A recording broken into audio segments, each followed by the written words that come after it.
Hello and a very warm welcome to Weekly Current Affairs. Today is Saturday and we'll be taking up the miscellaneous components of those articles that have been figured out in various newspapers.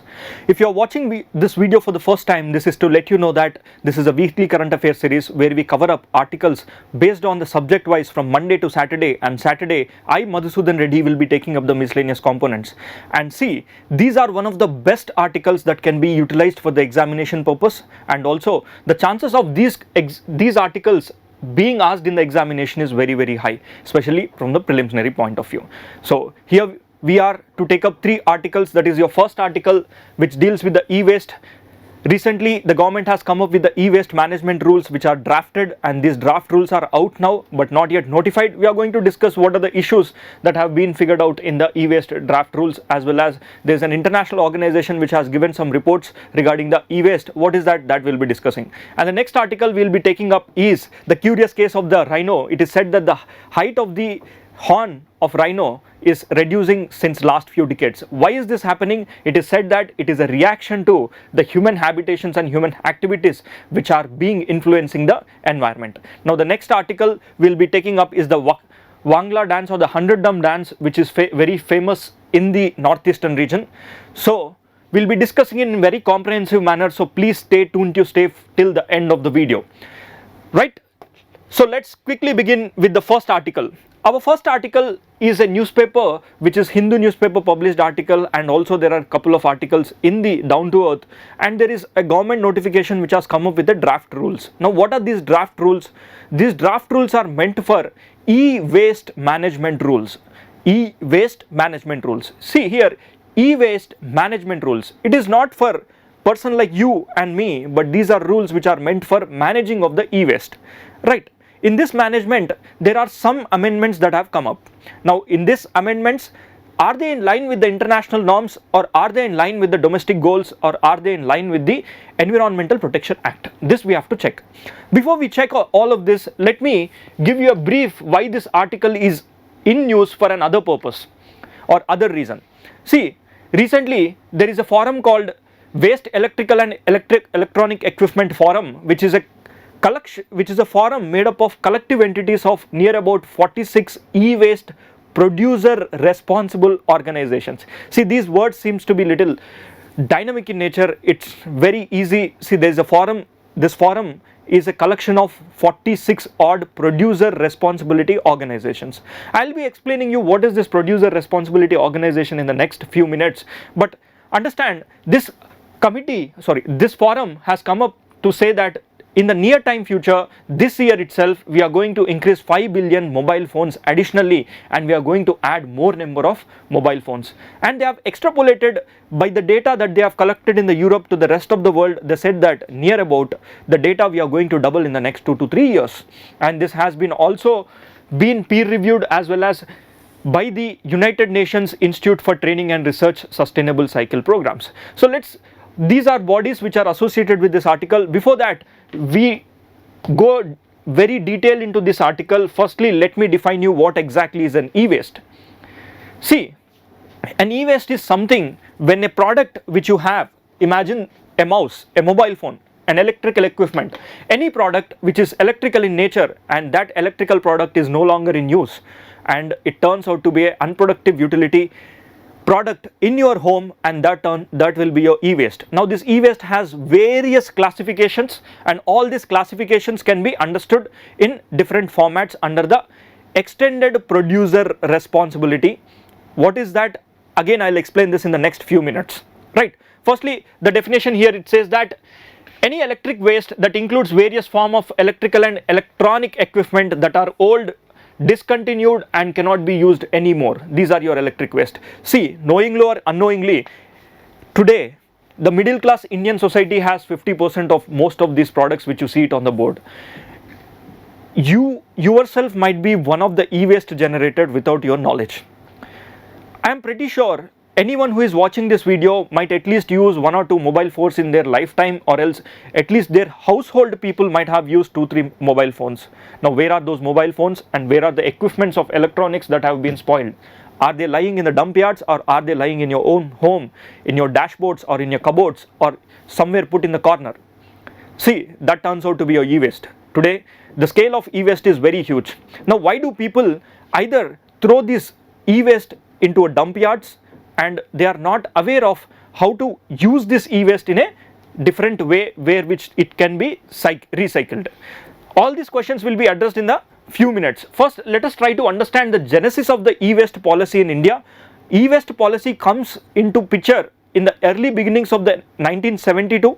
In the 1972, when the major push factor for the environment came up, that is also, we also thought to think in the lines of the wastage, but electronic as a boom came to India only after 1990 when we opened up the LPG reforms. So the genesis also starts from here, that is the initiation phase in this 1986 se lekar 2003 tak. But our electronic consumptions is not much there, so slowly we went into the draft phase, which means we thought that from now on we should have some draft policies. In these draft policies, we have to think in the futuristic angle and deal with this e-waste. So already e-waste, it doesn't mean that only electronic equipments which you see it in the surface of the earth, but in the atmosphere also you have some electronic waste. That also need to be taken into consideration. E-waste is also found in the space, that is also dealt with the space debris, space waste, that also comes under your e-waste. Right, any electrical equipment that comes under your e-waste. Now there are some rules and regulations and some acts that deals with the e-waste. Firstly, this is for the preliminary examination point of view. The first one is Hazardous Waste Management and Handling Amendment Rules. So these rules were first notified in the year 2003. The extension of these rules itself you will get to see in the guidelines for environmentally sound management of e-waste, which came up in 2008. The nature of the e-waste has changed in the year 2012 se lekar 2016 tak. Why? See, we started to use more waste, we started to use more products and generate more waste, because of which the nature of the rules also need to be amended. We started to concentrate more on the wastage and we thought of smart cities in the last 5 to 7 years. So that's why as we started to grow, we also started to bring in e-waste management rules, and we went in from the draft stage to developmental stage to implementational phase in the year 2017, and this is called as the implementational phase. Aaj bhi implementational phase mein hai. Now what is this implementational phase? We are generating the e-waste, and that e-waste is collected, that collected e-waste is now being recycled.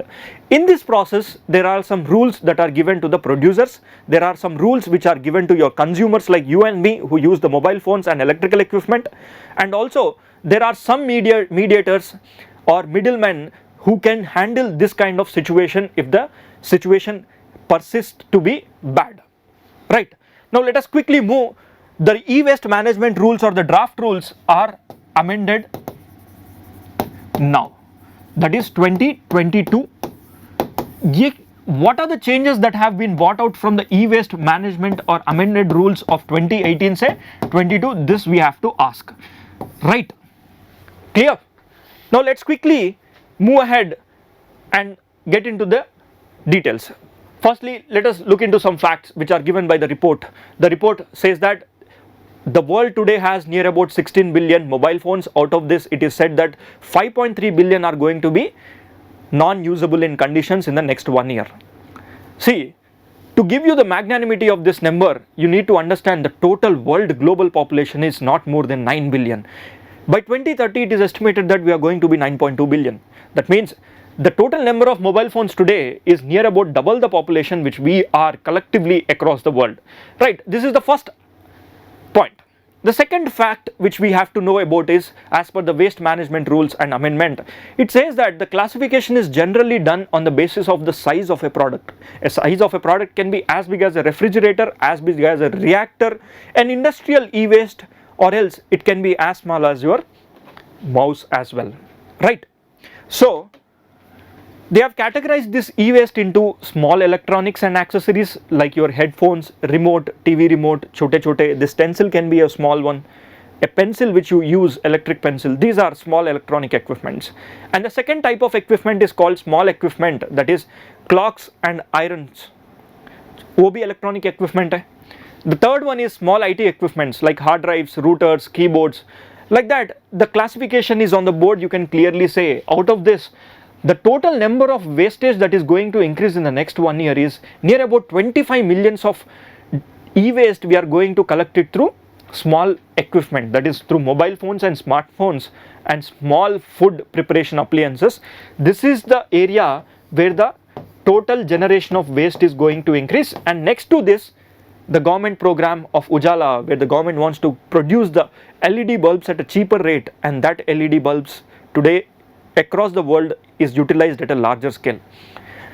But people don't know how to use that after it is no longer functionable. Do they need to throw it in the dustbins, or do they need to keep it with them? They are not aware. See, the size of the LED bulb is very small, but the product or the electronic waste is very big in it, because of which the e-waste that is generated through the LED bulb is very huge. Now, out of all of this, most of the people, they do not want to dismantle or give away the electronic waste. Mostly they give to their local vendors who are nearby, and in and around they will be coming. Maybe sometime you might have heard about people asking that koi electronic waste hai to hame de do. So in return you will be paid some amount of money, right? So collectors are here and there, but is that collection going through the proper means and channel? That you have to ask for yourself.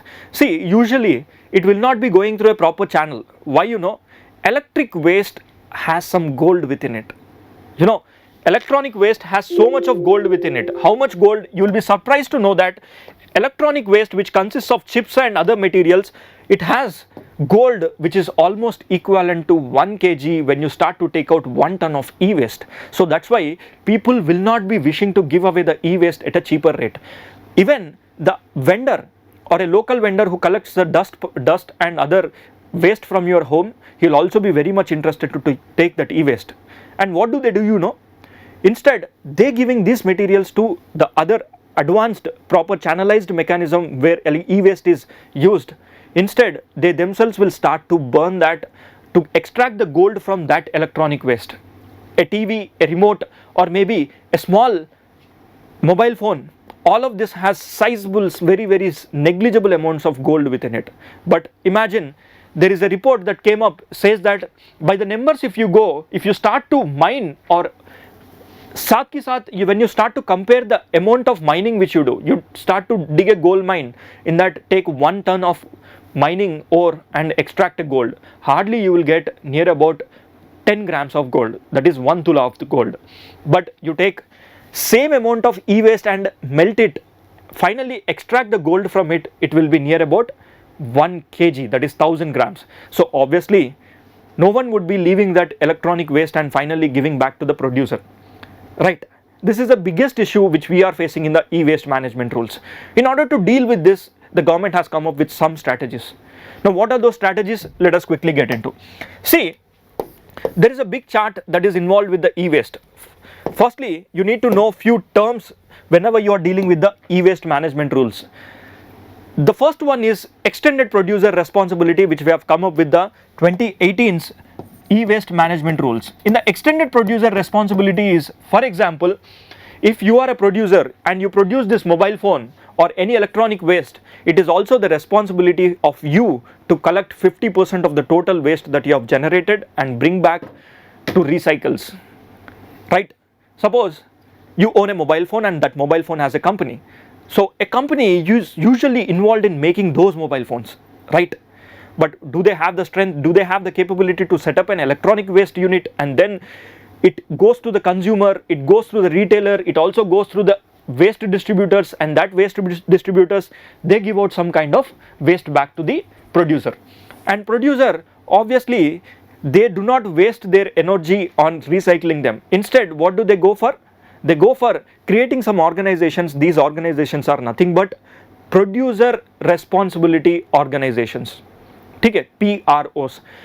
A manufacturing company which manufactures electronic waste is one such company which employs or which gets in tie-up with a producer responsible organization. This producer responsible organization has some functions. What does it do? It tries to connect with, imagine this is one such producer responsibility organization, and its role is to link up with many number of producers, because not every producer have that capability to recycle, and the cost of estimation of recycle will be high.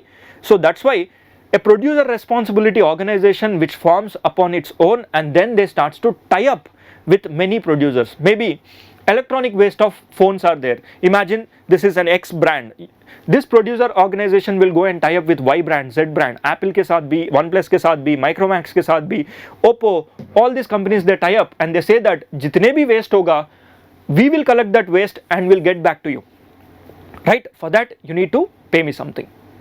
Right? This is what is called as the producer responsibility organizations. Earlier, the producer responsibility organizations in the 2018 rules, they are mostly confined to tying up with the producers and they themselves has some dealings. Here, this producer responsibility organization, it collects municipal waste, it also collects the e-waste from compliance national authorities and logistical services also it takes care into. At times, this producer responsibility organization itself will establish an industry that deals with recycling. Right? It also deals with this recycling. Clear? Now let us go back and try to understand today how many producer responsibilities in India do we have. As per the Central Pollution Control Board, it says that today we have near about 74 PROs and 468 authorized dismantlers which have a collective recycling capacity of 1.3 million tons only. It only has 1.3 million. Today across the world we are trying to generate the waste of 5.3 billion. See, where are millions, where are billions? Understand the rate of generation and the rate of recycles. It is a huge mismatch. The need for the e-waste collection is very, very important. Instead, when the local vendors, they start to melt all the materials of the e-waste along with the gold, they extract the gold, but the rest of the materials will enter into your ponds, lakes, crops, soils, and finally, without your knowledge, you will be consuming it in terms. In most of the materials, there is also a material, in most of the equipments, there is also a material called mercury. See, this mercury material is very heavy and that it is completely banned in the usage, but unauthorized use can also be misused. And this misused material can get into a food chain. Through that food chain, there can be biomagnification. This biomagnification can lead into accumulations and then later bigger kind of diseases, a large scale accumulation into the human body can be seen. So that's why it is a very big threat. The concentrations of the government is very huge into these e-waste. Now let's come back here. So I told you that the extended producer responsibility role is to collect the produced amount of material at least 50%. Okay? At least 50% they have to recycle whatever they produce. Now they are utilizing PROs and this PRO is itself nothing but one of a recycle agent भी हो सकता है, एक management committee भी बन सकती है. Through this it starts to collect the waste or else it will tie up with various organizations of the ground level and then this PRO will tie up with EPR. Right? Till now, this is the principle which is being followed by the e-waste management rules. Now came up the draft amendment rules. In this draft amendment rules, what they have said is that instead, a PRO getting and tied up with the EPR, now let us quickly deal with the problem that is associated with the relationship between PRO and EPR. PRO says, no longer you are supposed to tie up with a company. Instead, you go and collect all the waste in the market and then the government is planning to give certain certificates to them. These certificates are nothing but they have collected this much amount of waste and whoever want to buy these certificates or whoever want to buy the credits, now the company will come and buy. Right? Earlier, maybe a mobile phone company, it has generated so much of electronic waste. Now 50% of that company cannot extract all the waste. Now maybe the mobile utility is for 10 years. In the 5 years itself, some mobiles get damaged. You don't know how much amount to be extracted and how much amount to be left over. So that is the biggest problem. That's why what did they do is they used to tie up with the PRO. If PRO is having a good relationship with one company and that company will be applying its norms and complying with the norms with the e-waste management rules. But what about the rest of the company? If PROs are not in a good relation, where do they go? So they have to set up their own mechanization, own process of recycling. So that's why it is a very big task. Now the control was always in the producer responsible organizations. So that's why the government has come up to say that from now on I am going to kill this. In the draft management rules, it said that suppose,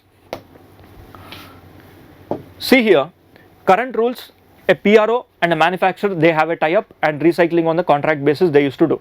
But now what they said is that a PRO, producer responsibility organization, will start to collect so much of waste, and then they themselves will keep that waste, recycle it, and after recycling they'll give a certificate that this much amount of the waste is I've recycled. Whoever wants to buy, come and buy these credits, right? So this would be an easy mechanism. But here also there is an issue. The issue is that all the PROs in India, they do not have recycling agents. They are just a management firm or management authority which deals with multiple organizations. So how come a PRO organization can recycle so much of waste? This is the first question. When they do not have sufficient amount of support from the industries, then also the manufacturing as well as the producers as well as the consumers, there is not a tandem that is established. Now coming back to the other difficulty here, see, in this PRO as well as the draft management rules, it is a positive thing which is seen. Firstly, it is said that the new waste management rules says that EPR में कुछ नया products भी add किया जाए. What are these new products? They have added the household electric waste also into the extended producer responsibility. For example, you have a cooker, rice cooker. That rice cooker was earlier not part of the EPR. That means the company, if it is produced, it no longer need to take care of these electronic waste. Only bigger equipments, like which has so much of electronic waste within it, those materials are being used, though put under the EPR. But now all the materials of the households, they are also put into this EPR. So by this, the ambit of the extended producer responsibility is very bigger. By this, it is also indirectly hinting that all these electronic products might get little more costlier. You know why? It is because a company, when it has to recycle, it has to collect the same amount of funding at the time of production itself. Why? Maybe at the time of the production of this mobile phone, the cost is around, just imagine, maybe 20,000 or 30,000. So if this cost of the product is 20 to 30,000 rupees, in this, you as a consumer, you will also be paying for the recycle cost at the beginning itself. So it is the duty upon the producer itself to take care of the recycling. That is called your EPR. But when these products are not having the EPR responsibility, obviously the cost of the product will be less. Now you add EPR component to this, the cost of the product again increases, right? So this is something which the consumers are not happy with, and the retailers might lose their share. See here, there is a small flow chart how exactly the funding mechanism and the physical material of the e-waste flows. Usually the producers, when they produce, they will give some data to the producer responsibility organizations. They give some reports and they give some data also. हमने इतने सारे products produce किया. Government को भी they will also give data. They will also give data to the PROs. Now PRO, in return, it will coordinate with the municipal organizations. It will coordinate with the recyclers. It will also coordinate with the consumers. Now door to door जाके collect करने में तो काफी मुश्किल है. कहीं ना कहीं तो solution निकल के आना पड़ेगा. Now that solution is, the draft management rules says that instead you going from door to door, it is a very costly affair.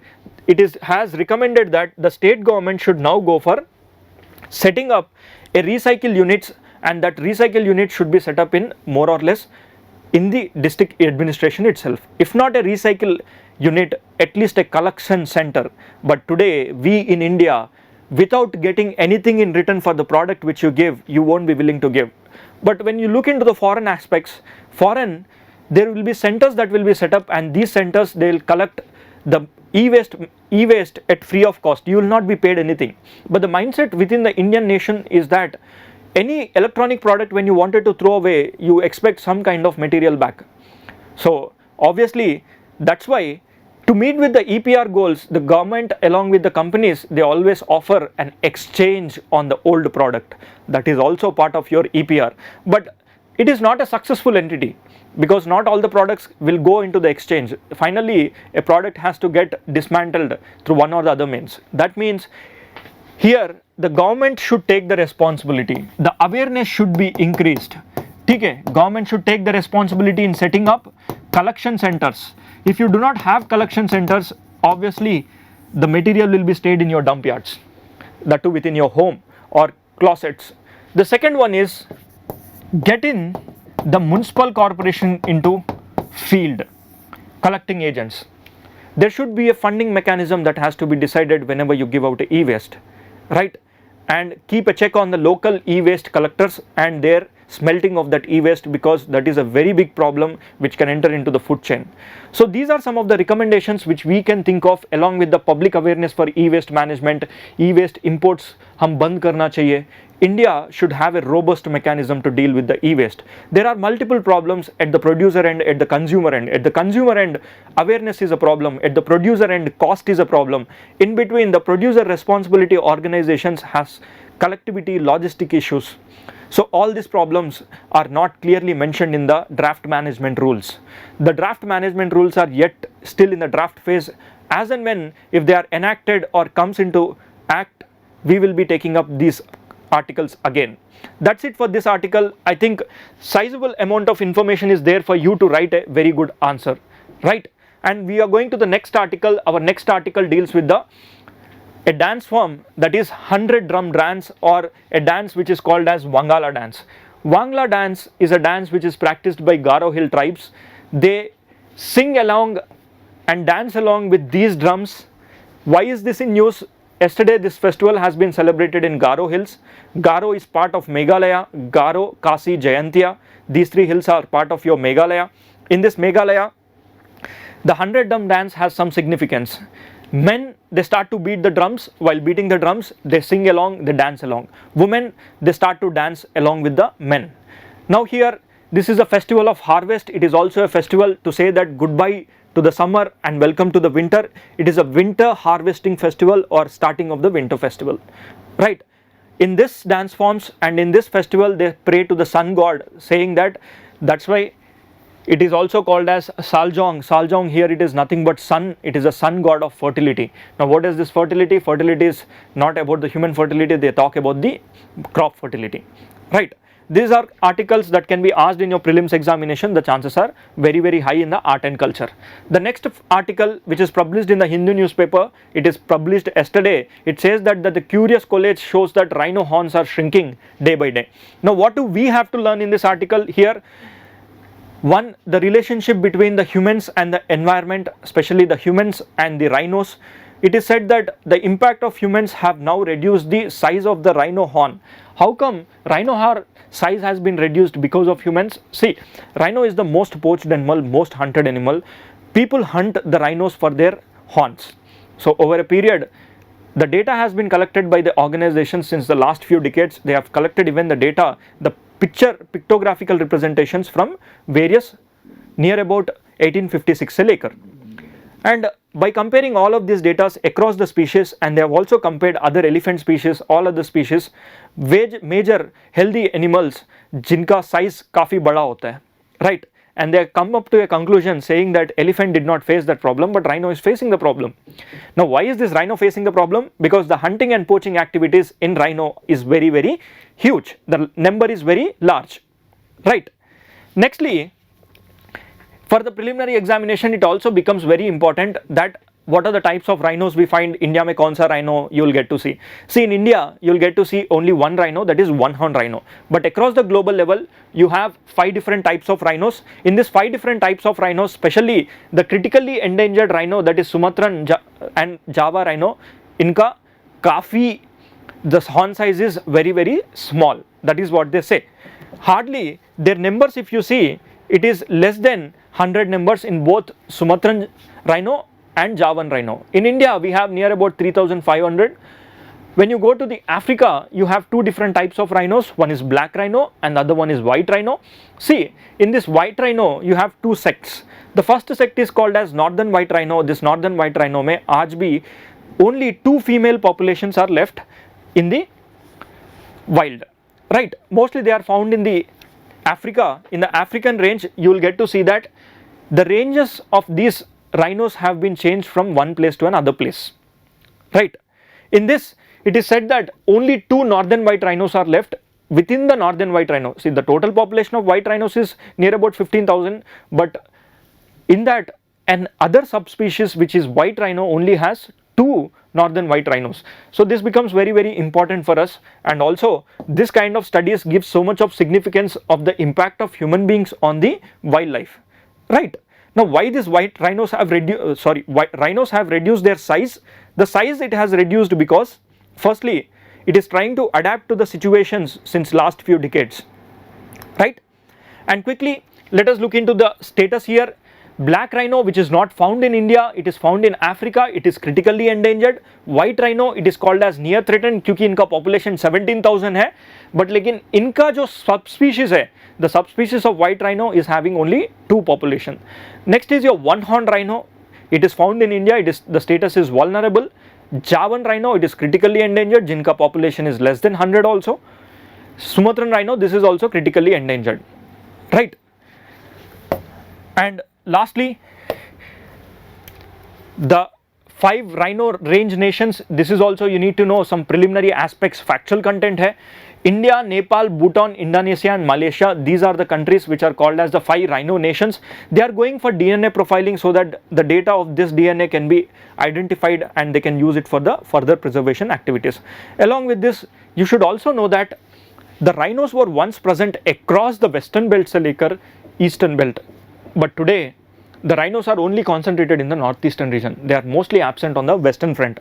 Why? Because this rhino is being subjected to so much of poaching activities and hunting activities. During the time of British advent, they considered this rhino as a trophy species. Someone who have killed rhino, someone who have got the horn of the rhino, they are considered themselves to be very great, and they used to consider that this is a trophy animal, I have to do it, I should do it, right?